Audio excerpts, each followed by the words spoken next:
ছাত্র জনতার গণ অভ্যুত্থানে আহত ও শহীদদের স্মরণে গোপালগঞ্জের কোটালীপাড়ায় 1 মিনিট নীরবতা পালনের মধ্য দিয়ে স্মরণ সভা ও দোয়া মাহফিল অনুষ্ঠিত হচ্ছে। আমাদের কোটালীপাড়ার প্রতিনিধি শাহ আলম মিয়া জানায়, আজ বৃহস্পতিবার বেলা 11টায় উপজেলা হলরুম লাল শাপলায় এক আলোচনা সভার আয়োজন করে উপজেলা প্রশাসন। উক্ত স্মরণ সভায় সভাপতিত্ব করেন উপজেলা নির্বাহী অফিসার শাহিনুর আক্তার।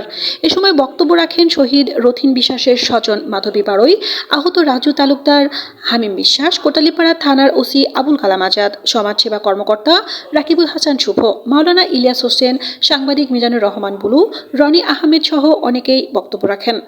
অন্যদের মধ্যে বিআরডিবি কর্মকর্তা আবু তাহের হেলাল, প্রকৌশলী শফিউল আজম, স্বাস্থ্য ও কর্মকর্তা ডাক্তার মৃদুল কুমার দাস, প্রকল্প বাস্তবায়ন কর্মকর্তা রাশিদুর রহমান, যুবদল সদস্য সচিব মান্নান শেখ সহ উপজেলার বিভিন্ন দপ্তরের কর্মকর্তা কর্মচারী ও এলাকার গণ্যমান্য ব্যক্তিবর্গ উপস্থিত ছিলেন। সবশেষে শহীদ পরিবার ও আহতদের হাতে আর্থিক সহায়তার চেক তুলে দেন অনুষ্ঠানের আগত অতিথিবৃন্দ। এনএফ তানি, গোপালগঞ্জ।